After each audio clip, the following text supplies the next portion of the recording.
Olá, galera, bom dia. Sou o professor Davi Moreira e vamos para mais uma aula de história.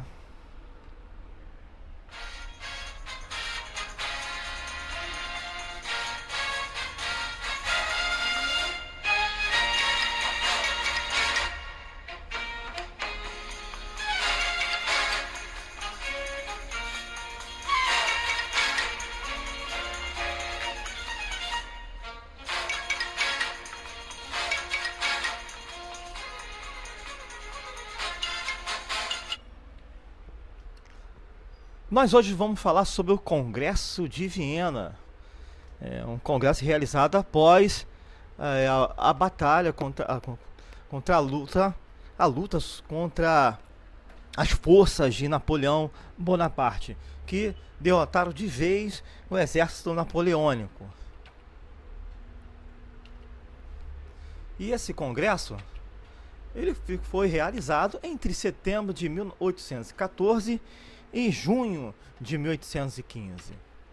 Então, as nações vencedoras se reuniram juntamente com a derrotada França.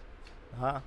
As nações que venceram a França de Napoleão se reuniram com a França. Tá? Essas nações foram a Inglaterra, a Áustria, o Reino da Prússia e a Rússia, em reunião com a derrotada França, decidiram então pelos rumos da Europa, dar um rumo da geopolítica europeia. Então, o intuito dessa reunião também era restaurar o poder do absolutismo político, do absolutismo monárquico, que foi, né, em todas as nações, abalados pela Revolução Francesa. E podemos verificar que essa intenção dessa reunião, ela tinha por dois princípios básicos: o princípio da legitimidade e o princípio da política do equilíbrio europeu. O princípio da legitimidade. O que regia esse princípio, a ideia desse princípio era ser legítima o retorno, né, o desejo, o retorno ao poder das famílias que reinavam antes de 1789, antes da Revolução Francesa, gente. Então, na visão deles, a legitimidade da dinastia antes da Revolução Francesa era primordial, tá? Eles consideravam, davam importância. E nesse caso, com a legitimidade das dinastias antes da Revolução Francesa, temos como consequência a volta dos Bourbons na França, com Luís XVIII passando a reinar no território francês.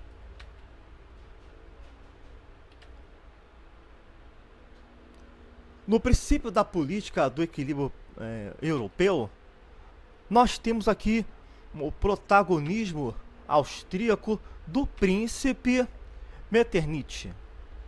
Segundo as suas ideias, ele desejava o equilíbrio das grandes potências. Então, esse equilíbrio é afirmado para evitar a opressão de uma potência sobre as outras.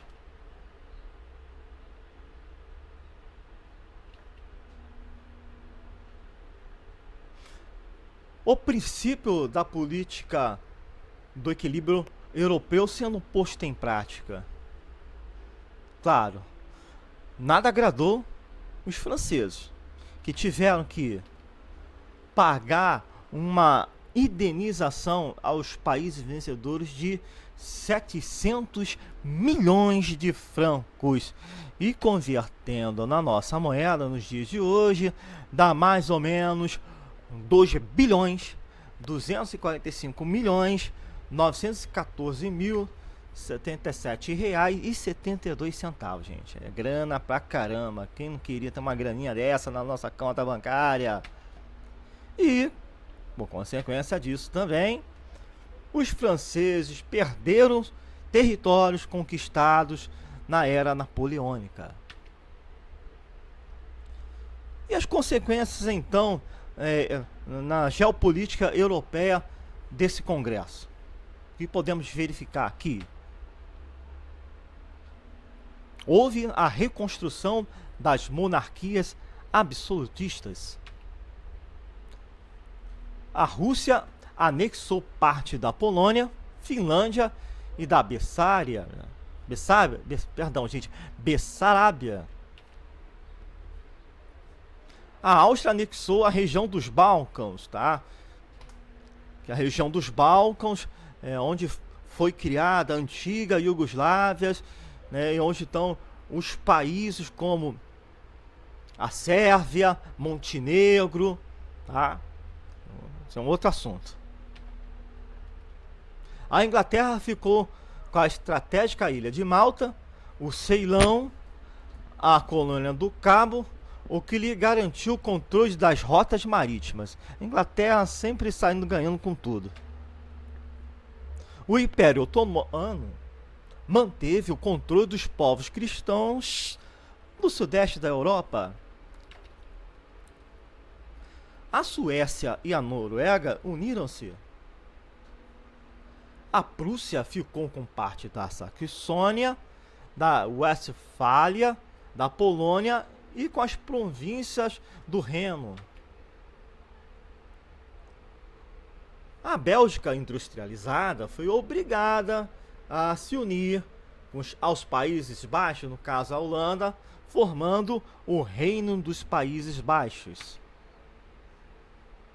Os principados alemães formaram a Confederação Alemã, ou a Confederação Germânica, com 38 estados. Nisso também, fazendo parte dessa confederação, a Prússia e a Áustria. Houve também, como consequência do Congresso, o restabelecimento dos estados pontifícios. E por último, a Espanha e Portugal, que não tiveram recompensa alguma, mantiveram restauradas as suas antigas dinastias. E dentro do Congresso também foi firmado a Santa Aliança, que consistia, que foi uma outra medida dessas novas potências europeias para garantir a restauração da antiga ordem geopolítica europeia. Então, essas novas potências formaram um exército, né, a partir desse acordo, que tinha a função de combater levantes liberais em qualquer país, para a preservação da autoridade dos governos europeus sobre as colônias.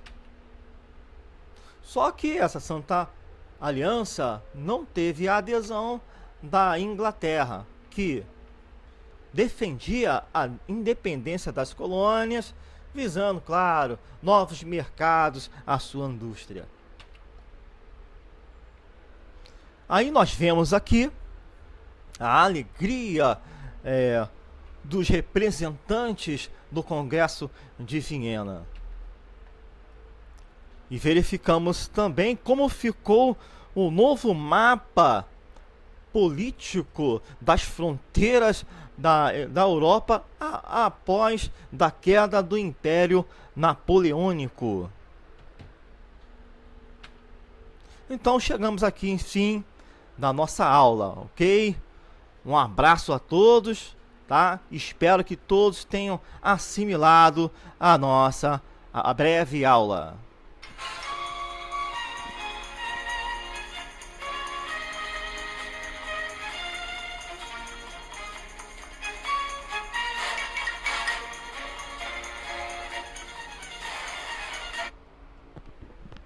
ridículo, né?